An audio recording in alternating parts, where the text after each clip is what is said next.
Assalamualaikum warahmatullahi wabarakatuh. Halo Sobat Asa, kembali lagi di Asa Code, di mana kita akan membahas seputar pemrograman dengan ringan dan menyenangkan.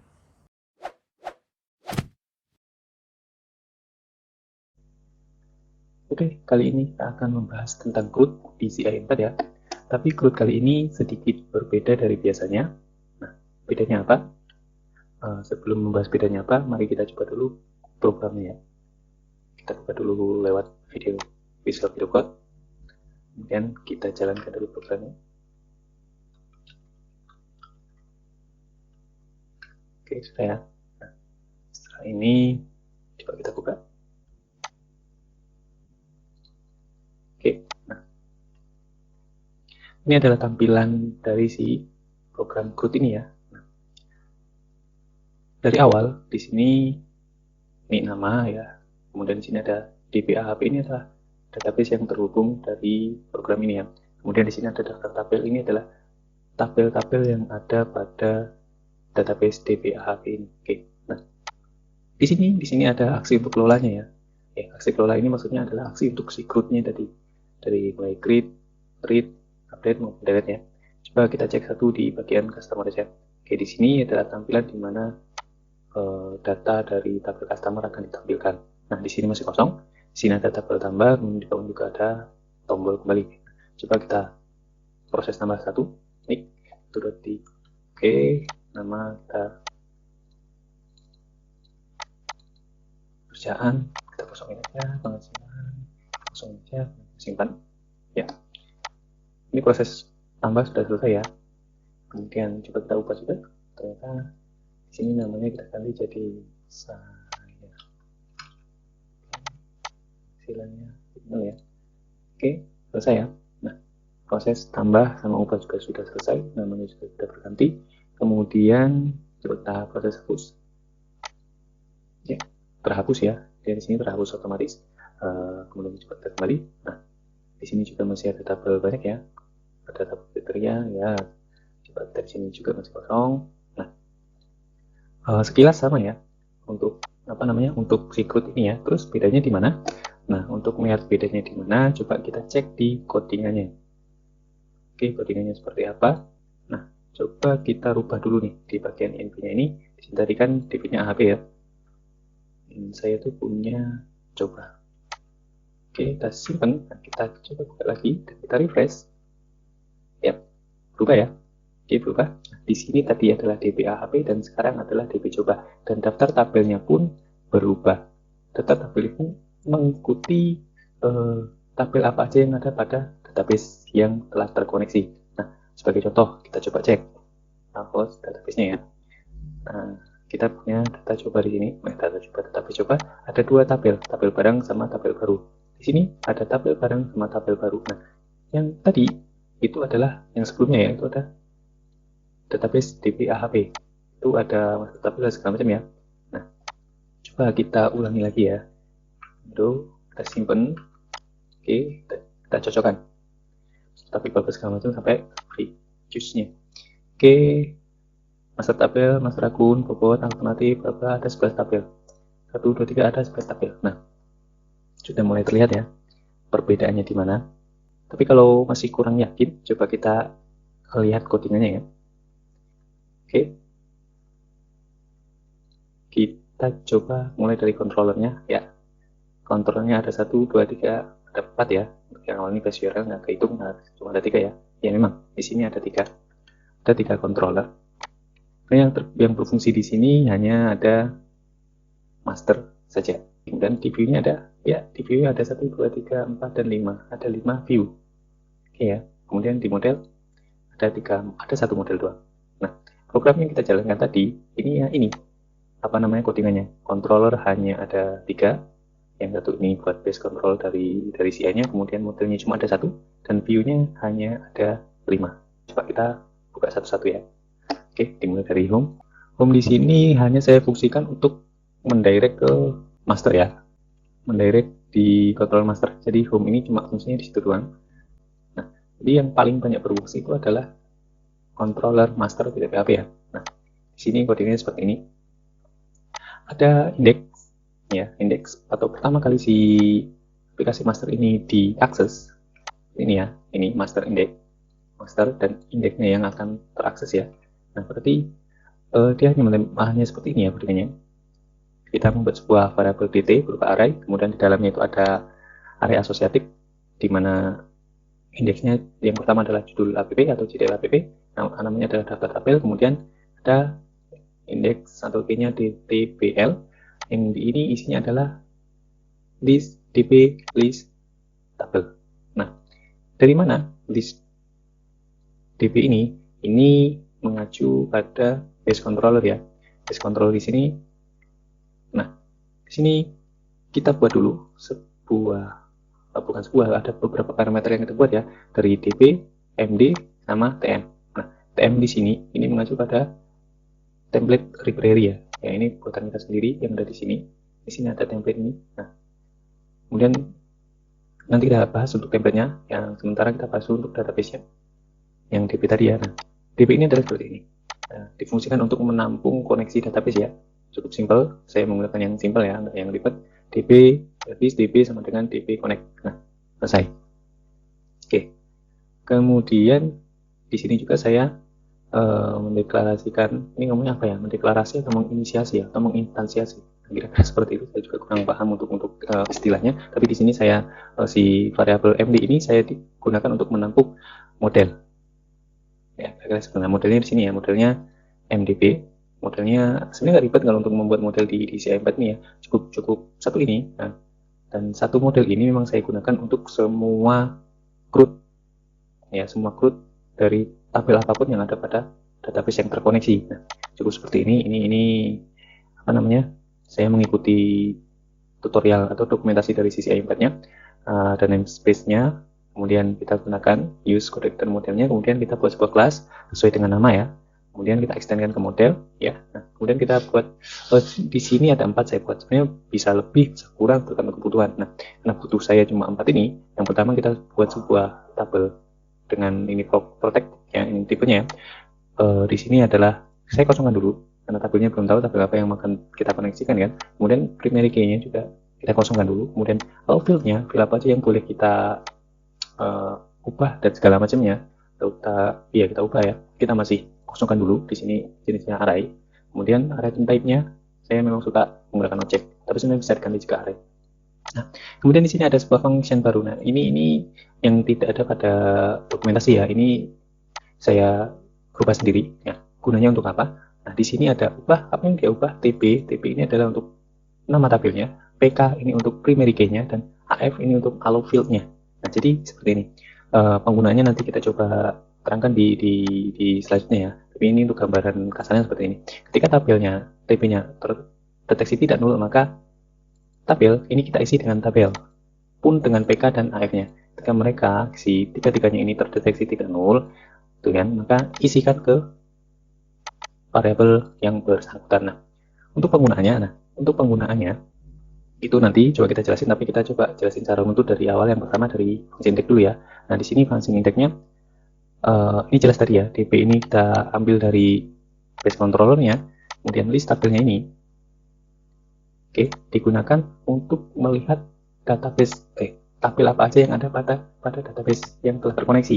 Nah, kemudian setelah kita sudah ini, kemudian kita return atau sebenarnya echo juga bisa list tm. TM yang tadi ya, di base controller kita punya variabel tm. Nah, kemudian kita instansiasi ya, apa inisialisasi gitu ya. Nah, tm ini di new tm. Tm ini adalah sebuah library buatan sendiri. Library coba kita cek. Nah, library seperti ini. Nah, kita buat sebuah namespace di app libraries ya. Namespace-nya sesuai app libraries. Kemudian kita buat kelas namanya tmp. Di kelas ini sebenarnya mirip dengan view, tapi view yang agak sedikit dimodifikasi supaya apa? Nah, kita lihat sebuah function fw ini view ya. Di sini adalah sebenarnya tmp ini nantinya adalah view pertama. Di sini adalah view kedua, dan di sini adalah datanya yang kita kirim di view tersebut. Nah, coba kita lihat. Nah, karena data ini berupa array, nah jadi kita tambah di sini, kita tambah satu array lagi namanya contents ya. Kemudian isinya dari kontennya adalah view dari view yang kedua, kemudian kasih datanya. Nah, baru kita return atau show juga bisa. view dari TMP ini, view yang pertama, kemudian datanya. Oke, kira-kira seperti itu. Nah, konsepnya seperti ini, master ya. Nah, TMP ini adalah view yang pertama, awal ini adalah view yang kedua, DT ini data yang akan kita kirimkan. Oke ya, terlihat ya. Oke, coba kita lihat TMP adalah view yang pertama. Nah, biasanya TMP ini adalah template ya sebenarnya. Ini adalah saya gunakan, saya isi template dari header sampai footer dari apa ya? Dari desain ini ya. Ini kan ada header sama footernya. Nah, kemudian untuk si awal ini isinya atau kontennya. Ya, konten daripada kita ini ya, daripada kita ngoding. Kalau kita menggunakan ini, menggunakan view-nya dari awal seperti ini kan. Nah, berarti kan kita harus view header gitu kan. Header kita kasih DT-nya, kemudian seperti ini. Seperti ini. Oke. Sini baru awal gitu kan. Misal contoh footer. Nah, daripada kita buat seperti ini, makanya saya berinisiatif membuat library sendiri yang ini sebenarnya mewakili ini. Gitu kan. Nah, makanya saya buat ini. Nah, kira-kira seperti itulah. Oke, coba kita dulu. Nah, coba kita cek di TMP-nya. Nah, TMP jelas. Ini isinya pokoknya, nih, lihat dari ini set sampai ini. Nah, konten ini adalah awal sama DT ya. Kemudian footer. Oke. Nah, kalau kita menggunakan konsep ini, berarti kita harus pecah tadi tuh. Footernya sendiri, awalnya juga di awal, kemudian footernya juga sendiri. Makanya kalau saya buat satu seperti ini, kemudian kalau saya kasih di satu file TMP, kemudian kontennya kita echo sendiri. Ya, biar lebih ringkas lah ini seperti itu. Oke. Jadi tahu ya, yang jelas untuk yang di TMP nggak perlu kita permasalahkan di sini. Nanti bisa kalian download sendiri ya, dan kalian pelajari sendiri lah, karena nggak terlalu ribet. Nah, setelah TMP-nya sudah, nah kita lebih fokus ke arah kontennya saja. Oke, kontennya seperti ini. Kita buat sebuah card ya, div card. Kemudian di sini kita buat sebuah header ya, namanya daftar tabel. Kemudian bodinya atau isi dari card bodinya ini seperti ini, isinya cuma tabel aja. Tabel, kemudian nama tabel dan aksinya ya. Nomor, nama dan aksi ya. Oke, kemudian nah di sini kita buat sebuah perulangan ya, menggunakan for each dari DTPL ya. DTPL mengambil dari list database dari si database. Jadi semua tabel yang ada pada database kita perulangkan ya, biar bisa dibaca, kemudian bisa tampil di sini. Oke ya, jadi DTPL RR ini sebagai isinya atau nama tabelnya ya. Oke, langsung kita lihat n ini untuk penomoran aja, kemudian isi word. Oke, biar lebih rapi aja pakai ini ya. Kemudian ini nama tabelnya. Oke, biar rapi seperti ini lah maksudnya. Master tabel, jadi awalnya kan ini. Cuma kita rapikan aja, underscore kita hilangkan, kemudian setiap awalan kata kita jadi hurufkan besar. Atau use word ini awalan huruf jadi besar semua ya. Oke, replace, tahu untuk replace apa yang kita replace, underscore jadi spasi. Nah, kira-kira seperti itu. Oke. Kemudian setelah kita tahu untuk menampilkan nama tabelnya, kemudian kita buat sebuah tombol untuk aksinya. Aksi yang di sini saya kasih nama kelola. Nah, aksinya kita rujukan ke arah mana? Base URL.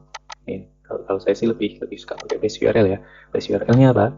Oke. Kemudian controller, function-nya, kemudian di sini ada parameternya.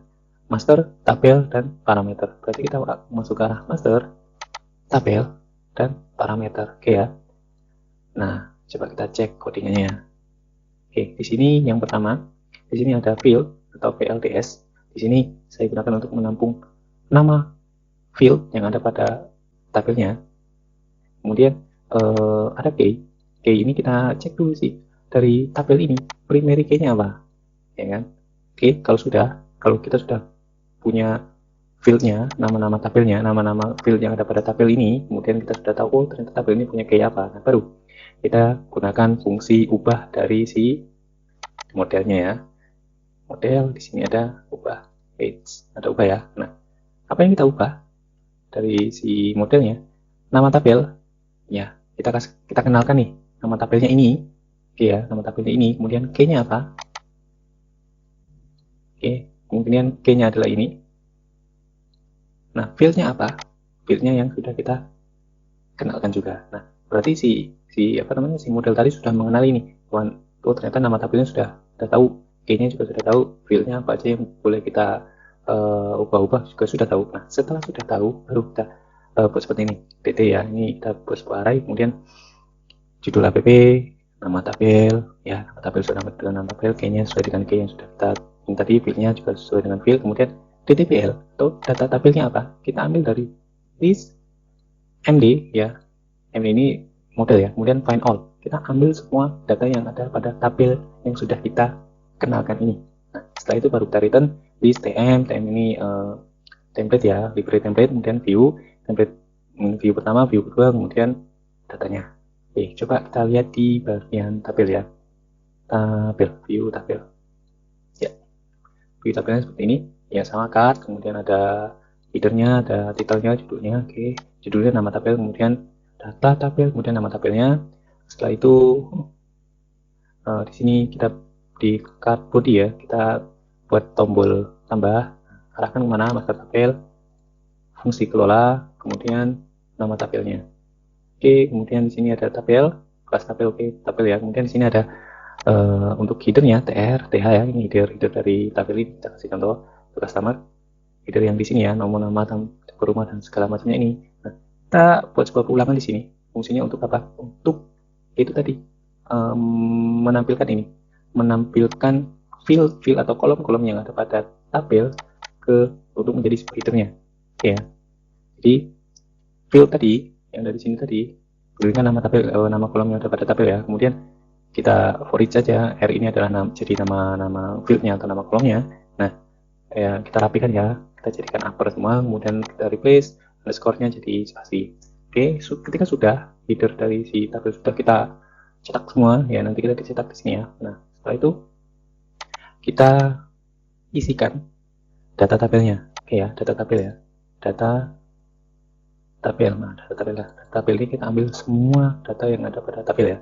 Oke, dengan cara ya mirip ya, nggak terlalu ribet cuma DPL, kemudian kita pakai perulangan di DPL pakai R ini atau row ya, kemudian kita isikan seperti ini. N ya, ini untuk penomoran saja. Kemudian, nah di sini yang kita sedikit ribet, field. Nah, kan kita nggak tahu nih,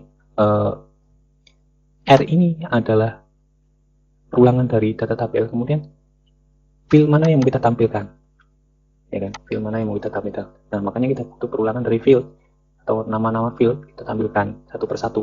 Selesai, jadi nanti bisa sesuai sama yang ada di headernya. Oke. Nah, kira-kira seperti itu. Field, kemudian V ini untuk nama kolomnya, kemudian tampilkan nama kolom sesuai yang ada pada field. Nah, ketika sudah semua, oke, kita buat sebuah di sini ada dua buah ya, dua buah button. Oke, maksudnya kalau ada datanya dia ada dua buah button ubah maupun button hapus yang tadi ya. Kita arahkan kemana? Ke control master, fungsi kelola, nama tabelnya. Oke, ini mirip sama yang tambah ya. Cuma bedanya kalau di sini dia ada key-nya. Kira-kira seperti itu. Untuk yang hapus sama control master, fungsi hapus, nama tabelnya, kemudian key-nya. Oke, nah sekarang kita coba ini untuk kembali ya. Sekarang kita coba untuk masuk ke arah master, kelola untuk yang tambah. Oke, tabel sudah masuk ke kelola. Nama tabel. Di sini ada ID. Oke ya. Oke. Coba kita cek yang pertama field ya, untuk mengambil nama field atau kolom yang ada pada tabel. Untuk yang fieldnya VLDS-nya, untuk field T-nya ini mengambil rincian tabel. Jadi ini untuk mengambil nama fieldnya, di sini untuk yang ini mengambil rincian tabelnya. Rincian itu mirip seperti apa? Nama field, kemudian kolom apa namanya, panjang field, kemudian primary key, bukannya detail dari si field itu sendiri. Nah, kemudian sama key, kita juga ambil primary key-nya apa. Nah, kemudian kita ubah dulu MD-nya buat mengenali, oh ternyata ini yang mau kita rubah, gitu ya. Jadi model tadi kita kenalkan di sini, kita udah tahu filenya apa, kayaknya apa, kita kasih tahu, hey model kita rubah sesuai yang telah kita kasih di sini, nih. Oke, nah kalau sudah, seperti biasa judul app, nama tabel key, ID, field datanya atau field apa nih, detailnya, detail dari data tabelnya. Oke, setelah itu, nah di sini ada keterangan nih, jika ID-nya nol, ID-nya tidak nol, maka kita ambil sebuah data tabel, list MD find ya, kita mencari berdasarkan ID. Nah, jadi ketika di sini kan kalau ubah itu ada ID-nya, ada key-nya ya. Nah, ketika ada key-nya di sini, ada key-nya tidak nol, berarti kita cari di tabel yang sudah kita daftarkan ini, kita cari ID ini ada atau tidak, kira-kira seperti itu. Nah, baru kita return di atau kita tampilkan di view-nya, view pertama, view kedua, dan data yang kita kirimkan. Oke, kita coba cek view kedua, kelola tabel. View kedua, kelola tabel. Nanti kelola tabel seperti ini. Ini agak sedikit jauh ya, tapi cukup singkat. Nah, kita buat sebuah form, kemudian kita kasih metode post, actionnya kita arahkan ke master, set data tabel, nama tabel, dan ID-nya. Ya, kalau ID 0 berarti ID-nya 0, maka ya 0, kalau ada isinya berarti ada isinya. Oke. Nah, kemudian kita buat sebuah titelnya atau judulnya. Di sini ketika ID-nya 0, maka dia secara otomatis cetak tambah, tapi kalau tidak 0, berarti dia ubah. Kira-kira seperti itu. Jadi kalau nanti ID-nya atau key-nya ini ternyata 0, berarti dia terdeteksi sebagai, oh ini mau nambah. Tapi kalau ada ID-nya, berarti dia mau rubah. Oke. Nah, apa yang mau dirubah? Data tabel dari nama tabel. Ini untuk detailnya. Kemudian di sini ada card body. Ya. Kemudian, nah di sini seperti yang saya jelaskan sebelumnya, field dt, VLDT ini adalah rincian tabel ya. Nah, karena kita mau cek rincian tabel apa aja, sebenarnya pakai field dt juga bisa, tapi saya lebih pengen melihat rinciannya seperti apa. Nah, rincian ini bisa saya gunakan seperti apa? Nah, ketika coba di rincian tabel itu punya apa? Punya nama tabel. Oke. Kemudian punya max length-nya berapa? Kemudian punya ada berapa ya max length? Pokoknya saya lupa ada berapa. Tapi di sini saya gunakan untuk yang max length. Ketika panjang dari si field atau kolom dari tabel ini kurang dari atau sama dengan 25, maka yuk kita perkecil nih jadi 6 aja, jadi separuhnya, nggak full. Tapi ketika dia di atas ini, di atas 25, jadi dia 12 untuk fullnya atau pembagian dari gridnya itu ya. Oke, ini bisa dimodif sih sesuai kebutuhan biar rapi atau tidaknya. Nah, bisa kita contohkan langsung kali ya. Oke, lihat, ini adalah yang kurang dari 25, dia separuh, yang lebih dari 25 dia full, lebih dari 25 full, dan ketika dia kurang dari 25 dia hanya 6 atau separuh. Nah, ini maksudnya di sini. Atau mau dibikin 4 juga bisa, 3 juga bisa. Oke, sesuai kebutuhan lah nantinya ya. Oke, kemudian kita buat sebuah label. Ya, label di sini ya ini. Dengan segala macam ini. Oke, formnya sesuai dengan name dari fieldnya. Kemudian name dari fieldnya kita rapikan ya, menggunakan use word sama str replace.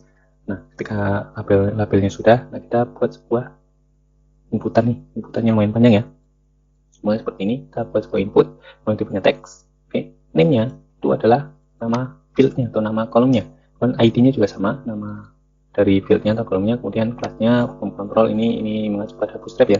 Dan max length-nya kita ambil dari max length dari rinci tabelnya ya.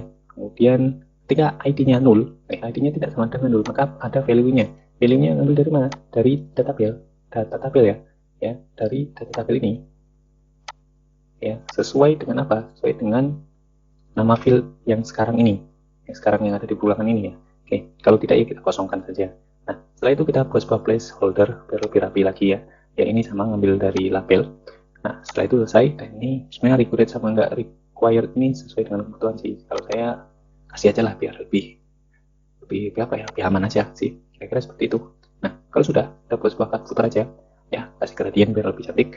Kemudian untuk yang pertama ini ada tombol untuk kembali ya, tombol untuk kembali kita arahkan ke control master, kemudian fungsinya tabel dan nama tabel yang sekarang ini. Oke, kemudian ada button untuk submitnya seperti ini, selesai, dan submit ini mengarah ke master set tabel, nama tabel. Oke, berarti kita masuk ke proses data, set data tabel, nama tabel, ID. Oke ya. Nah, di sini masih sama, kita buat sebuah variable field DS untuk menampung nama-nama field, kemudian kita tampung nama key-nya juga. Nah, setelah itu kita daftarkan di modelnya. Nah, ketika sudah, oke, nah kita ambil. Ini kan metodenya tadi post. Jadi kita ambil variabel, ya kita buat sebuah variabel dt, kemudian kita isikan variabel dt ini menggunakan request get post ya, karena metodenya tadi post. Setelah itu ada kondisi nih, jika id yang sama dengan 0, maka dia tambah, insert tambah ya, this md insert apa yang di insert adalah datanya. Oke, kemudian ketika else berarti ketika id-nya tidak sama dengan 0, maka kita this md update, apa yang kita update datanya berdasarkan id ya, karena id-nya tidak 0 ya. Nah, kira-kira seperti ini. Kalau sudah, kita redirect ke master tabel, dan nama tabel. Nah, master tabel, nama tabel. Nah, kira-kira seperti itu. Nah, kalau sudah, ini misal kita isi ya. Oke.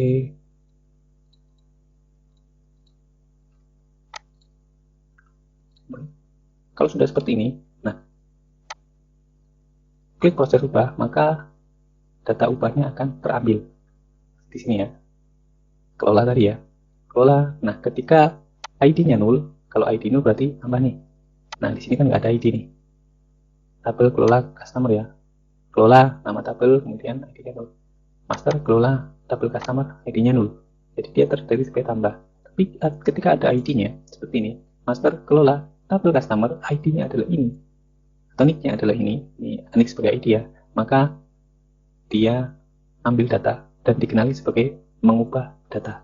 Oke, kita bisa rubah ya. Misalnya, oke, pegawai hasil. Oke, hasil ya. Nah, yang terakhir dari si root ini adalah untuk hapusnya. Nah, untuk hapus di sini, ya, untuk hapus di sini, kita coba cek dia hapus itu di bagian tabel. Oke, untuk hapusnya arahnya adalah master, kemudian hapus dan nama tabel, kemudian dan key-nya. Di master kita masuk ke hapus nama tabel dan ID-nya. Oke, nah di sini sama, selalu sama ya. Kita field-nya kita isi dulu, kemudian key-nya juga kita isi, kemudian kita rubah. Selalu sama ya. Jadi ini kayaknya sih penting. Oke, kemudian kita list md, kita delete, tapi kita delete ID-nya. Oke, kalau sudah terdelete, kita redirect ke master tabel dan nama tabel. Kita kembali lagi. Oke, kita coba ya. Hapus, selesai. Kita kembali lagi ke sini. Nah, seperti itu sih konsep dari CRUD yang sebenarnya agak ribet, tapi ya agak gimana ya, sesuai dengan CRUD newbie level 2 lah ya. Kalau yang biasanya kan CRUD level biasa gitu ya. Nah, karena ini level 2, jadi agak sedikit berbeda tekniknya. Nah, teknik di sini itu sangat membantu untuk membuat CRUD tanpa perlu membuat banyak controller dan banyak view. Cukup kita koneksikan ya seperti ini ya. Kita buka lagi ya si env-nya. Tanpa perlu kita membuat banyak itu, si kontrol dan segala macamnya itu. Cukup kita ganti aja namanya di sini. Ganti aja di sini. Coba kita simpen. Nah, secara otomatis semua tabel yang ada pada database ini akan mendapatkan CRUD-nya masing-masing. Ya, dengan hanya menggunakan, ada berapa ini? Sebenarnya cuma satu nih ya, satu controller, kemudian view-nya ada tmp, tabel, kelola, sama awal. 1, 2, 3, hanya 4 login ini ya, buat login. Oke, jadi satu controller, satu model, dan 4 view. Oke, cukup dengan itu semua, itu tadi ya, itu kita bisa membuat sebuah program CRUD sederhana sekali, ya, CRUD newbie level 2 ya, untuk semua tabel yang ada pada database, tanpa perlu kita membuat satu persatu berdasarkan tabel yang ada pada database. Tabel ini kita buat satu CRUD, satu kontrolnya, kemudian buat view-nya. Tabel B kita buat lagi kontrol view-nya, tabel C kita buat kontrol lagi dan view-nya, modelnya segala macam. Nah, cukup dengan itu tadi. Ya, kontrolnya cuma satu tadi, kemudian modelnya satu dan view-nya 4 tadi. Cukup semua tabel yang ada pada database sudah bisa kita CRUD-kan secara otomatis. Oke. Ya, ini bisa jadi CRUD otomatis sih ya. Tapi bukan CRUD generator ya. Kalau CRUD generator kan ketika si database kita kenalkan di program kita generate, nah secara otomatis di controller itu akan membuat kontrol sendiri untuk tabel yang kita generate tadi, kemudian view-nya juga tergenerate sendiri berdasarkan tabel yang kita generate. Nah, kalau ini tanpa generate, cukup koneksikan database-nya, selesai, semua tabel yang ada pada database itu sudah mendapatkan data fruit masing-masing. Oke ya, nah kurang lebihnya seperti itu. Apa ini, bukan tutorial tapi penjelasan atau penjelasan, tapi kok nggak jelas. Intinya pengenalan bahwa fruit newbie level 2 itu seperti ini. Oke. Kurang lebihnya ya, saya mohon maaf kalau masih agak sedikit kurang paham, bisa kalian tanyakan di kolom komentar. Untuk programnya nanti saya kasih linknya di deskripsi ya, bisa kalian unduh. Sekali lagi saya mohon maaf karena apabila penjelasan saya agak sedikit aneh dan agak membingungkan ya. Dan saya akhiri ya. Assalamualaikum warahmatullahi wabarakatuh.